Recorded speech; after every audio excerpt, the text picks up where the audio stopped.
I heard at least 20 shots in intervals. You know, clip being spent, reloading, clip being spent. I saw at least 4 people shot. A gunman opening fire on a busy street in Toronto overnight. The level of corruption and wealth among Iranian leaders shows that Iran is run by something that resembles the mafia more than a government. Secretary of State Mike Pompeo taking aim at Iran at a speech in California. The president has been tweeting because we've been hearing from the leader of Iran, and it's not good news. I would not mess with President Trump. He means what he says, and he takes very decisive action. The FBI unveiling hundreds of pages of redacted documents this weekend on the wiretapping of Carter Page. Carter Page is more like Inspector Gadget than he is Jason Bourne or James Bond. This is about Carter Page, this in theory, but when you look at what's been released, it was all about getting at the Trump campaign. Ainsley goes one-on-one with former White House Press Secretary Sean Spicer at home. Tell us what it was like to raise this amazing child. Oh, come on now. It was good. It was challenging. Is it from that car? I heard at least 20 shots in intervals. You know, clip being spent, reloading, clip being spent. I saw at least 4 people shot here by the fountain. That was last night, and this is a Fox News alert. 2 people are dead, 12 others injured after a gunman opened fire on a busy street in Toronto overnight. At this hour, terrorism has not been ruled out. The shooter, dressed in all black, opening fire with a handgun in the neighborhood known as Greektown. The video right there, absolutely chilling. A young woman is dead, and an 8 or 9-year-old girl was said to be in critical condition. We do not yet know if she is the second victim that has now been declared dead. The gunman killed after a shootout with police. Investigators say this was not a random attack, but it's too early to tell if this was terror. We will learn more when Toronto's mayor gives an update in about an hour from now. By the way, the incident happened the weekend that apparently extra Toronto police were deployed, dozens of them throughout the community, to try to deal with gun violence. Right. Wow. We'll keep you posted. All right. And meanwhile, it is 8:02 here in New York City, and the President of the United States has been back and forth with the leader of Iran on Twitter and elsewhere as things heat up. That's because the president of Iran, this was his quote, "Mr. Trump, don't play with the lion's tail. This would only lead to regret. America should know that peace with Iran is the mother of all peace, and war with Iran is the mother of all wars." Which, of course, led to the response from our president, quote, "To Iranian President Rouhani, in all caps now, never ever threaten the United States again, or you will suffer consequences, the likes of which few throughout history have ever suffered before. We are no longer a country that will stand for your demented words of violence and death. Be cautious." Indeed. Meanwhile, we had Sarah Huckabee Sanders, the White House press secretary, with us just about a half an hour ago. We asked, what's up with this? Here's what she had to say. The president has been very, very clear, again, since day one, what his objectives are, and he's certainly not going to tolerate the leader of Iran making threats against Americans, making threats against this country, making threats against Israel. This is a president who is going to stand up and make sure he is doing what is necessary. He's showing peace through strength, but if needed and steps are required, this president is not afraid to take them. Well, Mike Pompeo, Secretary of State, he is meeting with the Australian Foreign Affairs Minister today, but yesterday he was at the Ronald Reagan Presidential Library and Museum. He was delivering remarks on Iran, which could have been the reason that President Rouhani said all of this. But Mike Pompeo was saying he's comparing Iran's leaders to the mafia. He declared the U.S. is going to support the people of Iran who are protesting out on the streets opposing the regime. Keep in mind what the United States is doing in Iran, just like with North Korea. We're applying maximum pressure.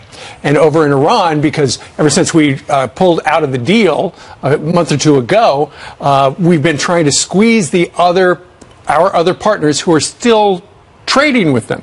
We would love for them to cut off Iran, as we have. Unfortunately, that is not the case right now because, you know what, for a lot of countries in Europe, Iran is their gas station. But we really are giving them more or less a choice. Do you want to deal economically with a country that has about 330 million people, that quite frankly is the leader of the free world, i.e. the United States, or do you want to deal with a state sponsor of terror in Iran that, yes, they do have a fair amount of oil, that cannot be discounted, but they are 80 million people, not nearly the size of the U.S., and oh, by the way, their economy not as robust. When faced with a choice, you kind of need to choose the U.S. over Iran in this economic sanctions battle, and that ultimately is what's going to give us the hammer. And this administration is completely different than the former administration, who was giving him money, who was supporting the Iran nuclear deal. This president has said he wants to withdraw from that deal, not giving them money, and has a different message for Iran. All right. Meanwhile, let's talk a little bit about this president. He has been tweeting this morning, and a lot of it regards the Fisa applications, which Ainsley's got it right here, all 412 pages. I would say maybe 80 pages you could read it that are not redacted.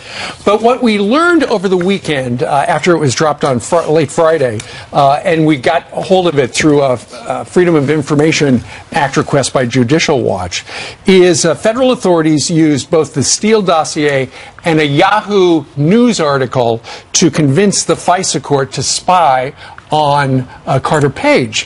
4 times the FBI told the FISA court it did not believe that Chris Steele was the direct source for the Yahoo News article, and yet in a London courtroom it was revealed that indeed he was. So suddenly you're starting to put some of the pieces together that the government used, and it doesn't look good. Republicans in Congress have said there are irregularities about the sourcing. Yes, you're right. 4 different times they were told something different. Yeah. And then they were saying it's illegal to use unverified information, the dirty dossier. It's illegal to use that since it wasn't verified to obtain any information to go and spy on someone. And those are the FBI's own rules. We were asking Andy McCarthy, if Carter Page did do something wrong, why hasn't he been arrested? Listen to this. Under American FISA law, to get a warrant on an American citizen, you have to show not only that he's willfully engaged in clandestine activities, but they probably violate federal criminal law. They were up on Carter Page for about a year.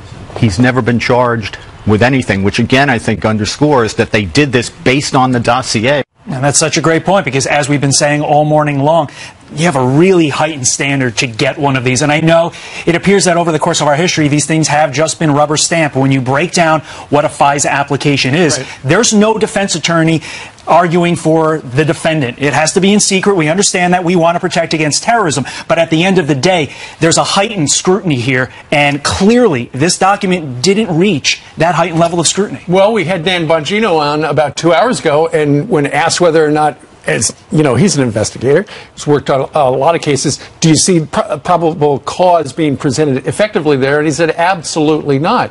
And then one of the other things is, and this has got a lot of people scratching their heads, why was it not revealed to the FISA court that this dirty dossier was put together by Fusion GPS, but they were being paid by the Hillary Clinton campaign and the DNC. Instead, what it did was it alluded to the person behind this particular batch of intel was looking for dirt on Donald Trump, which was true, but it was also political opposition. The question is, did the FBI abuse its surveillance powers? And the president was tweeting this weekend and did remind everyone that he called it the dirty dossier, and he said, don't forget, that was paid for by the Dems. He said it is proof of a witch hunt and a scam, and he praised Judicial Watch for finally getting the Department of Justice to cough up. Well, and I don't understand why the DOJ, why the FBI won't just hand the unredacted version to Congress, to those individuals that serve our country in Congress that have security clearance. They are allowed to see these secrets. We're not,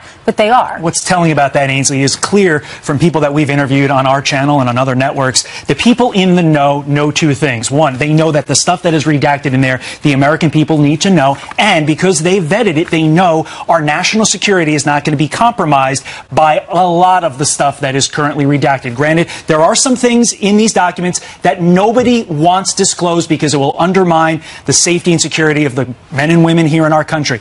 But that's not most of the redactions. The people who know, we're loving this, by the way, and I feel bad for the individual who has to redact this stuff, because let me tell you, redacting is tough. You get carpal tunnel in your hand, but that's for a different day. Okay. You know, the documents here, there's stuff in there that we need to know that's not going to sort of jeopardize us in any way, shape, or form. And going back to our earlier point, the whole application was about, we believe, this is the FBI, we believe that Carter Page is colluding with the Russians. Right. And this is why. And here we are 2 years later, and he has never been charged, which would suggest they couldn't find anything. Or maybe they misled. And you have these Republicans in Congress, Devin Nunes, Trey Gowdy. There are 13 Republicans that sent a letter to the president back in June. They're saying we want the unredacted application so that we can, with the declassified key parts, and they want footnotes on the third renewal. The third renewal, because if you get a Fisa application to spy on someone, you have to continuously get it renewed because time runs out. And the third renewal was signed by Rod Rosenstein, and that was filed on in June of 2017. I'll just be glad when this is all over, and then the people from the Department of Justice and the FBI can explain what they did. Because right now, it's just, you're just moving around some chess pieces. Guys, can I do a Brian toss, please? Somebody who never redacts her documents. Jillian Actually, I believe Brian has said those exact words to me before. I tried. Sounds awfully familiar. Good morning, guys. We do have some breaking news, some sad news to report, so let's get you caught up. Starting with this Fox News alert. A firefighter is killed overnight battling a massive house fire in Maryland. Officials say the unidentified hero fell through the floor of a home in Clarksville outside Baltimore. The 13-year veteran of the department was critically injured and died at a nearby hospital. Officials believe a lightning strike sparked the fire. Everyone inside the home got out safely. Today, the Coast Guard will try to pull out the doomed duck boat from the bottom of a Missouri lake. 17 people were killed when it capsized and sank in a storm last week. And we now know the mechanic who inspected the boat last year says he warned the company that it could become a death trap in bad weather. He told his family they would never ride the boats again. The family, who lost 9 loved ones in the accident, now sharing this photo taken before the deadly ride. The Senate is expected to confirm Robert Wilkie as Veterans Affairs Secretary today. He's pledging to shake up complacency at the embattled department and improve wait times. Earlier, Dan Caldwell of Concerned Vets for America said veterans support Wilkie. Served in the Air Force and Navy, and he spent most of his life working in veterans and defense policy. So I can't think of a better choice for the next VA Secretary, and I'm looking forward to him being confirmed. President Trump picked Wilkie after his first choice, Ronnie Jackson, withdrew his nomination. He'll replace former VA Secretary David Shulkin, who was fired earlier this year. An adult Chicago Cubs fan steals a foul ball from a little boy and hands it to the woman next to him. The kid dropped that souvenir after the first base coach tossed it to him, but he wound up getting the last laugh because he went home with 2 balls, one of them signed by All-Star Javi Baez. So there you go. So the little boy tried to catch it, then it dropped it. The adult took it, gave it to the woman next to him. The man grabs it. How stupid is this guy? Like, you should know a camera's always on you, even if you are a cruel person. But you know what? It's not the first time it's happened, honestly. I mean, you see stuff like this all the time. Come on. The boy ended up going home with the 2 baseballs, one of them signed, so he wins in the end. Did the woman eventually give that ball to the little kid? I can't confirm or deny because, quite honestly, I don't know. Okay. But that works. But all right. Go home with an autographed ball. Yes. All right. Thanks, Jillian. Thanks, Jillian. All right. Meanwhile, straight ahead on this Monday, as President Trump gears up for his next meeting sometime in the fall with Vladimir Putin, our next guest says the president needs to send a direct and unambiguous warning to Mr. Putin.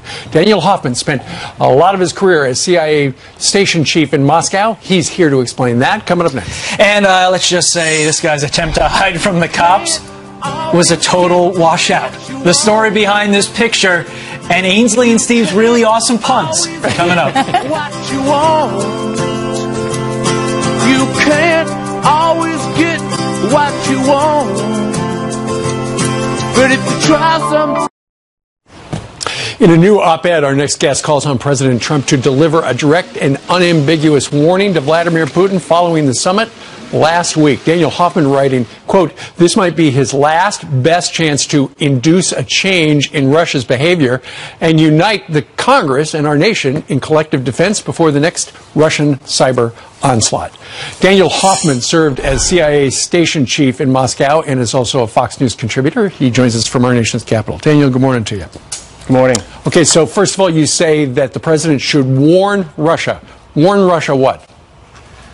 Well, first, I would just highlight that the President's Director of Russia at the National Security Council, Fiona Hill, has rightly called Vladimir Putin the KGB operative in the Kremlin. It's important for us to remember that and the fact that Putin was director of Russia's notorious security police, the FSB, responsible for suppressing Russian citizens' freedoms and oppressing foreigners who work in Russia, like myself, for 5 years.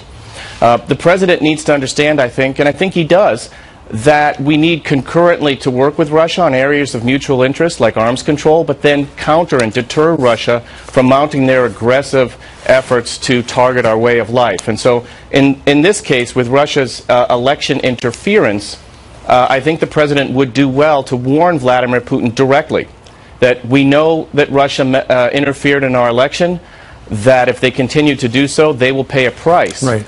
It's important for deterrence that the aggrieved party lets the other know that we're going to take action, so that it's not ambiguous at all when we do take action. Well, you know what, Daniel? It sounds like the President has invited Mr. Putin to the White House maybe middle of October.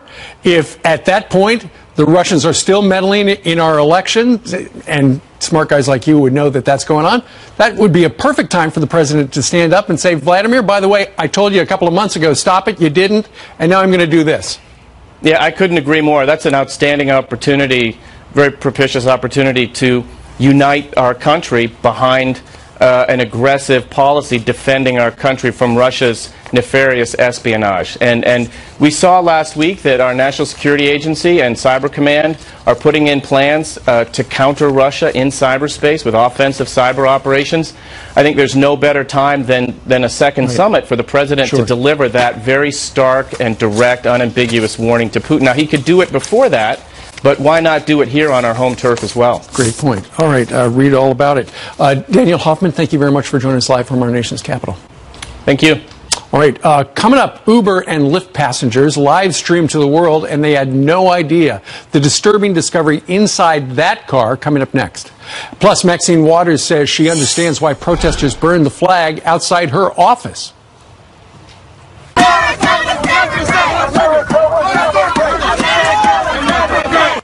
Our next guest, a former Navy SEAL, has a message for the congressman coming up.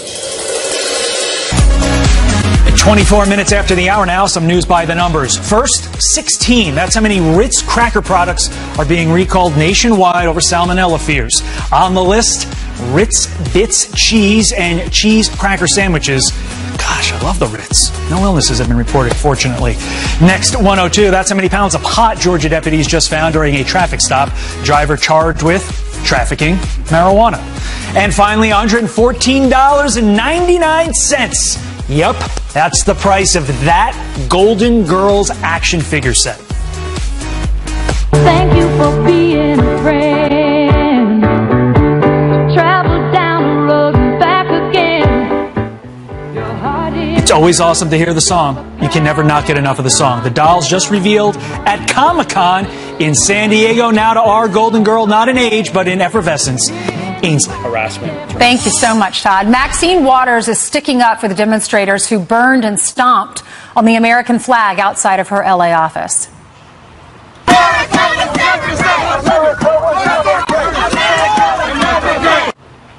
This was supposed to be a counter-protest against a far-right group, but that group never showed up. The California representative saying, in part, while I do not agree with torching the flag as a form of protest, I understand the Constitution guarantees everyone the right to do this form of free expression. Dan Dabano is a former Navy SEAL who fought for this country and has a message for her this morning, and he joins us now. Good morning, Dan. Good morning, Ainsley. Thanks for your service, and thank you for being with us. What is your message to Maxine Waters?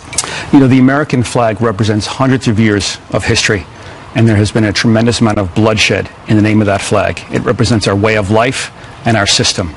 And while burning the flag is an acceptable form of protest under the law, it's something that my brothers and we find unacceptable and despicable.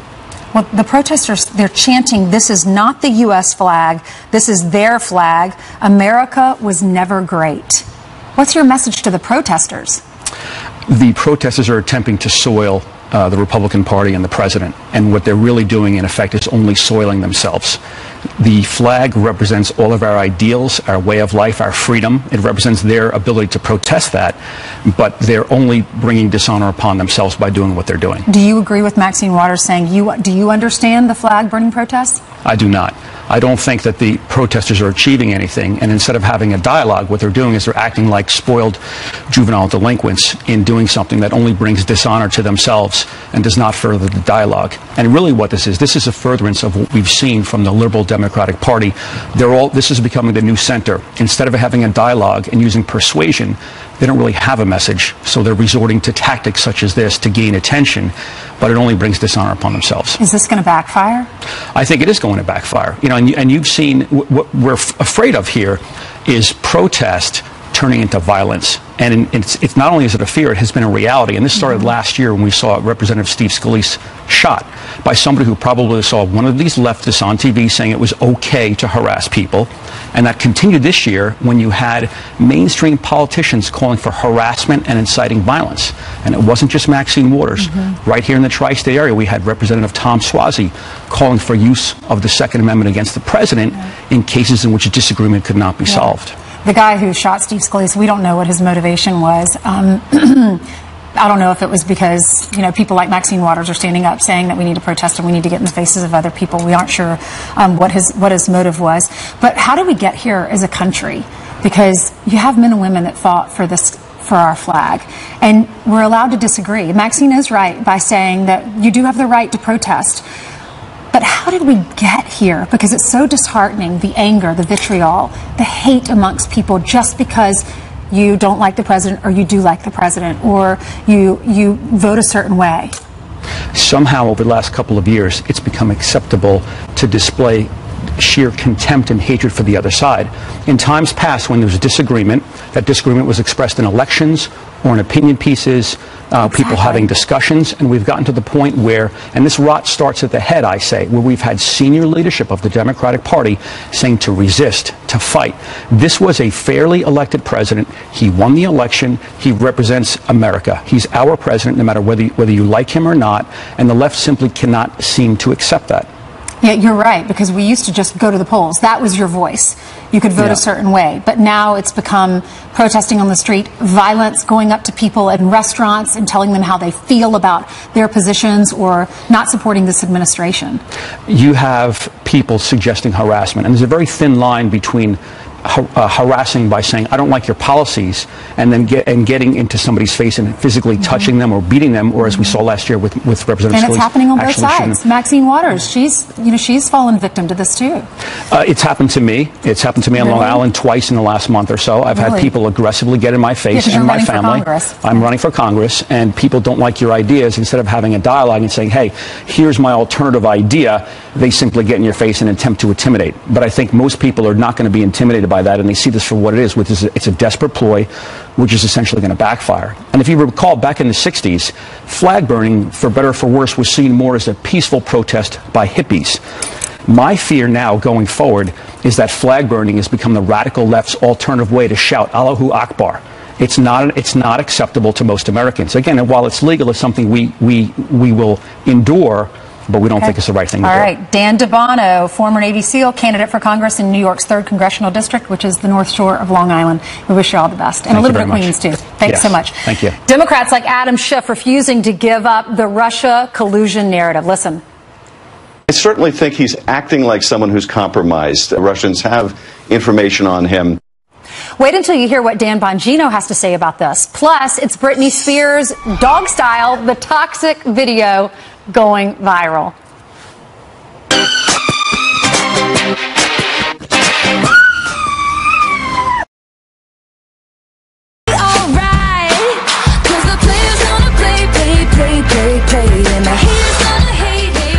Yep, it's your shot of the morning. It's Sally, my daughter, Screen Left's birthday.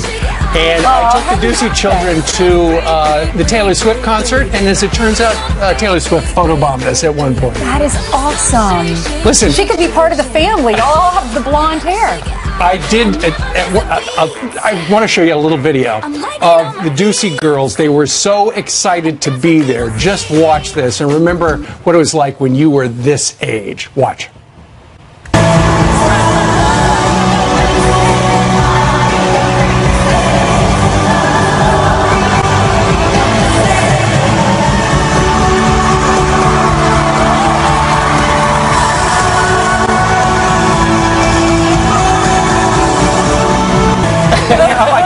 ask the journalistic question. Yeah. What was Peter Ducey's response besides that little smirk there? Peter, I told Peter there was a Giants game, okay? Sure. You fooled him. You know, the show was absolutely fantastic. My daughters knew all the words. It's part of the Reputation Tour. It's going across the country. 3 nights here in the New York area. We were there the night that it didn't rain. But when we showed you that picture of Taylor before the show, I said, now, Taylor, I don't know if you remember this, but about 10 or 12 years ago, you were on Fox and Friends. Do you remember? And she goes, absolutely. Oh. She said, that was my first TV gig. Really? She remembered it. And I said, okay, so, Taylor, that was like 10 or 12 years ago. What have you been doing since? Right. Fill us in. Let us know about what you've been up to. She is so cute. How was the concert? It was fantastic. It was really, really good. I love that she goes to her fans' houses sometimes and knocks on their door, and they open up the door, and then there's Taylor. She seems like a really just great girl. With all the negativity that's in the world right now, she's one of these people that just loves to really just get with her fans, donate so much to charity. She's just one of those personalities that you want to love because and her she does mom so much. manages her career, and her mom battled cancer, and they were on stage together at one of the award ceremonies at the Grammys or something. I just think she's so cute. Yep. She's really evolved and grown up and really done. What a show. I feel like so many of these young girls look up to her, and I feel like she seems to be a good role model. I don't know much about her. But it was a great show. And however many, 60, 70,000 people there seemed to love it. Wouldn't that be so fun to be able to sing and perform like that? It would be. It would be great. To our resident Swiftie. No, I can't sing at all. I But would then you're hate not that. political. Everyone loves you. You're on stage. You make a lot of money. Yeah, but you need to have talent in the singing Well, no, that's department what I'm in order saying. to do that. Wonderful to have that talent. Side note, she grew up about 45 minutes from me. That's right, She Pennsylvania. did? Yep. She seems to be a great girl, right? I've never met her, but that's what it That's the seems rumor. to be. Yep. There you go. All right, let's go to your headlines right now and get you caught up on some of your news of the day. He isn't planning to challenge House Minority Leader Nancy Pelosi, but Democratic Congressman Seth Moulton still hopes she'll be replaced. What we need is a new generation of leadership. We need a leader who's going to talk about the future, not bring us back to the past. We need a uniter in our party. We can continue to have these narrow and divisive politics with our current leaders, or we can find leaders who are going to really bring us together. The former Marine is trying to recruit younger Democrats to run for office in an effort to take back control of the House. How about this? Uber and Lyft passengers in this back seat were live streamed for the world to see without their knowledge. And now that St. Louis driver, Jason Gargak, has been suspended from Uber and fired from Lyft. According to the St. Louis Dispatch, Gargak posted nearly 700 rides online. Let's just call this guy's attempt to hide from the cops a total washout. He was spotted inside a dryer. You see that? He was trying to avoid cops in Washington State. Spokane police joking on Facebook, writing, quote, "The adult version of hide and seek never turns out well for anyone." Well, he was arrested for violating a no contact order. This dog is going viral, howling almost the exact tune of a Britney Spears song. The video sure to give you pause.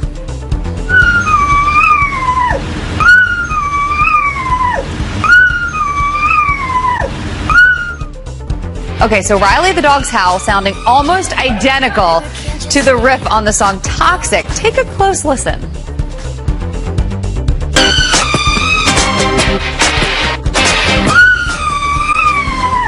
Baby, can't you see I'm calling? The video has been seen more than 4 million times, and regardless of what you think, it's funny when you see the two videos combined like that. No, it's great. funny. That is so great. The first time I heard the dog do it, I thought, that sounds like the Britney Spears song. See, And I then didn't hear it at first, but then when they were watching you this combined, morning. I was like, oh, that's good. Yeah, that's so cute. Very Good nice stuff. Thanks, Julian. All right, 22 minutes before the top of the hour. Let's go outside. Janice Dean, the weather machine. It's a rainy start to this Monday. It is, but you know what? It's tapered off a little bit here. Where are you from, my friend? I'm from Savannah, Georgia. Oh my gosh, from Georgia. Fox and Friends on my mind. What's your name? Thomas Bradley. And what would you say the current conditions are, Thomas? It's 76 and drizzly. Oh my gosh, amazing! Let's take a look at the maps to see if you are correct. And indeed, well, it says 74 there, but you know what? They have different points in New York where they do the temperature measurements. So I'm going to say you are right on. Now, the problem is we have a big old trough across the East Coast, and that means the potential for heavy rain in the forecast from Florida all the way up to Maine. But hopefully that won't dampen your spirits or your tourism around New York City. There's the forecast rainfall. Mid-Atlantic and parts of the Northeast were a little concerned of flash flooding, so just keep that in mind. And the other big story is the big heat across Texas and Louisiana, as well as Arkansas, and building heat across the Southwest as well. So dangerous heat. Be aware of that. For our friends in Dallas, Texas, 100 degrees for much of the work week. All right, Wade, you want to say hi to anybody at home? Both of my grandmothers, I guess. Oh, hi. All right, grandmothers. Thanks for watching Fox and Friends. We love grandmas. Yay, we do. Nicely done. So cute. Thanks, Janice. All right. Meanwhile, straight ahead, former Vice President Joe Biden blasting President Trump's border policy. This administration's policy that literally ripped babies from the arms of their mothers and fathers. One of the darkest moments in our history. But our next guest says Joe Biden and the Obama administrations are the ones to blame. They'll explain. This police officer going above and beyond the call of duty, helping a woman carry her groceries uphill after a fire blocked her way home. We're going to have both of them live coming up. We love it. We love you guys. Good morning to you. Back with some quick headlines. Democrats don't seem to be willing to give up the Russia collusion narrative. California Congressman Adam Schiff saying President Trump acts like someone, quote, compromised by Putin. I certainly think he's acting like someone who's compromised, and it may very well be that he is compromised, or it may very well be that he believes that he's compromised, that the Russians have information on him. Schiff's comments coming after the president's meeting with Putin in Helsinki. He urged Americans to vote Democrat to protect the country's values, but now fired FBI Director James Comey is taking aim at the latest Democratic movement, tweeting, quote, Democrats, please don't lose your minds and rush to the socialist left. This president and his Republican Party are counting on you to do exactly that. America's great middle wants sensible, balanced, ethical leadership. That's Look Your Headlines. Todd? Right, Jillian, thank you. Democrats doubling down on their calls to abolish ICE and their attacks against the president's border policies. I think the first thing we should do is deal with the children who are being separated from their families at the border. We should, I think we should get rid of ICE. This administration's policy that literally ripped babies from the arms of their mothers and fathers. One of the darkest moments in our history. But our next guest says for him, the darkest days were when children were released to criminals during the Obama years, and officials like Biden did nothing to stop it. Former ICE supervisor and whistleblower Dr. Jason Piccolo joins us now to explain. Dr. Piccolo, thanks so much for being here. Explain what you mean by the darkest days were during the Obama administration. Thanks for having me, Todd. The darkest days for me is in 2015, I was an ICE whistleblower. I worked for the Obama administration's White House Security Council's human smuggling cell. And I was the sole ICE representative responsible for anything to do with enforcement removal operations. I discovered that the Obama administration was releasing tender-age children. I mean, we're talking like little kids. We're not talking the MS-13 types, to criminal sponsors, unvetted criminal sponsors. Now, this was perhaps the most darkest times of my almost 20-year federal career.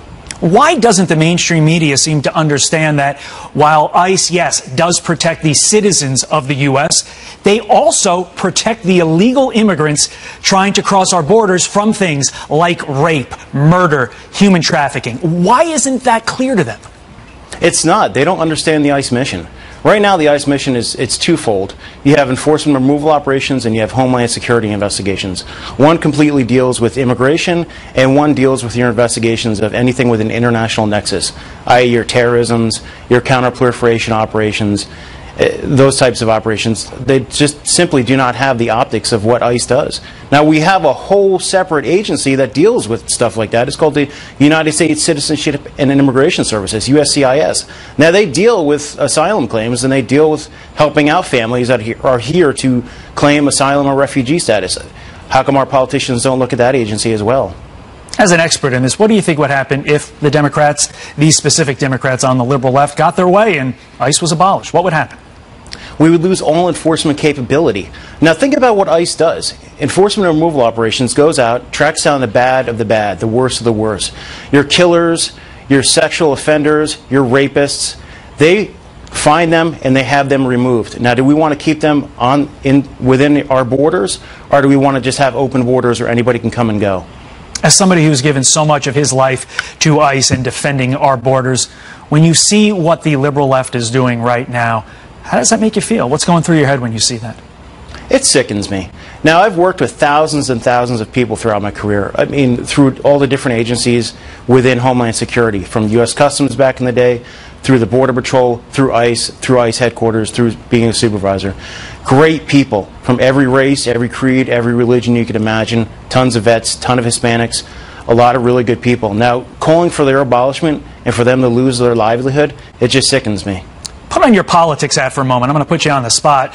Do you think that this is a smart strategy for Democrats on the whole to adopt what the liberal left is really doing, pandering to the soup du jour, the topic of the day here in abolishing ICE and open borders? Do you think this is a smart political strategy for them? It's not. I typically stay as bipartisan as possible to have an informed decision, but this is not. We need solid immigration law. We need solid immigration enforcement. You cannot have open borders. I've seen so many very evil people come from other lands to spread evil within our country. I know that's kind of cliche, but it's the truth. Dr. Piccolo, we appreciate you taking the time. As always, have a great day. Thanks so much for your insight. Thank you, Todd. All right, this police officer going above and beyond the call of duty, helping a woman carry her groceries uphill after a fire blocked her way home. They both join us live next. But first, let's check in with Bill Hemmer for what's coming up at the top of the hour. Good to see you, sir. Nice to see you on a Monday. Breaking news overnight. Who is responsible for the shooting in Toronto? We expect a press conference from the mayor this morning. We'll bring that to you. Stern warning from the president to the leader of Iran, what he said overnight. Also, what we're learning from that secret Fisa warrant that is very critical understanding why the surveillance occurred during the Trump campaign.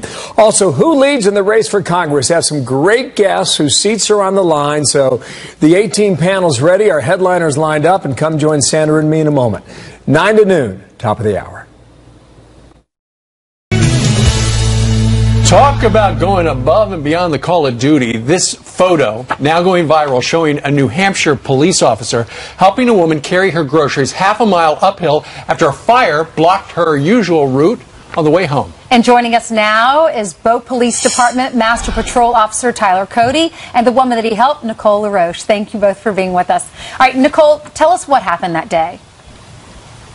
I was on my way home from getting groceries, just the normal, and I came to a blocked road, and most people were turning around. I asked if I could go left to get home, and they said, no, actually, that's where the fire was. So after some panic and realizing that it was not my home that I had just moved into the week prior, I pulled in a parking lot, and they said, you're welcome to walk home, but you might want to take your perishables with you. So I grabbed what I could out of my car and left the rest there, and as I started to walk, I came across Officer Cody, and he said, where are you headed? And I told him, and he said, that's ridiculous, give me some of those, and just continued on the way with me. Oh, that's great. Officer, how often do you do things like that? You know, I've been doing this job for 13 years now, and you know, if I see somebody in need, I help them, and that's why I still love what I do, and I'm able to do it, and here I am. Who would have thought I'd be here? So. Are you a little bit surprised, though, by the response? Because it seems like to you this was just an ordinary thing that you did, something that you would do again tomorrow, not a big deal, but obviously the response from the country has been, this is awesome. I am. Frankly, I'm a little surprised. I never thought I'd be here in front of all your viewers. Right. It's crazy. My daughter's at home watching. My sister Eliza's at home watching. It's surreal. Well, how did the picture go viral? Who took the picture? We believe, if I'm not mistaken, I think it was a photographer out of Boston who put it up on the article, and we put it on the Bow PD Facebook page. someone there and that covering the story. started picking up traction. Nicole, it's got to make you feel pretty. I, at the time, had no idea that the photos were being taken. I'm not sure that either of us did. Sure. We were kind of just walking on our way and past the scene. There you go. Nicole, it's got to make you feel good to know that the men and women who wear the uniform in your town are willing and ready to pitch in, no matter how big or small the task might be. Absolutely. I think it's, it's a testament to our small community and the people that we have serving and protecting us. And I would hope that this serves as an example to other people of just, doing good and doing things out of the kindness of your heart and being kind to other people. And what better person than a police officer for other people to look up to. Well said. Tyler, why did you get into law enforcement? I got into law enforcement for the reason believe it or not, I'm sitting here today, and that's because I always wanted to help people. And I didn't know how I wanted to do it when I was little, whether it was fire or police, but here I am, and I'm just honored to be recognized, and I know that all the men and women of the Bow Police Department would do the exact same thing. Yep, just yesterday I told my daughter, if you see a man like this in blue or a woman, they're there to help you. God bless you all. Thank you so much, both of you. Thank you for inviting us. Thanks.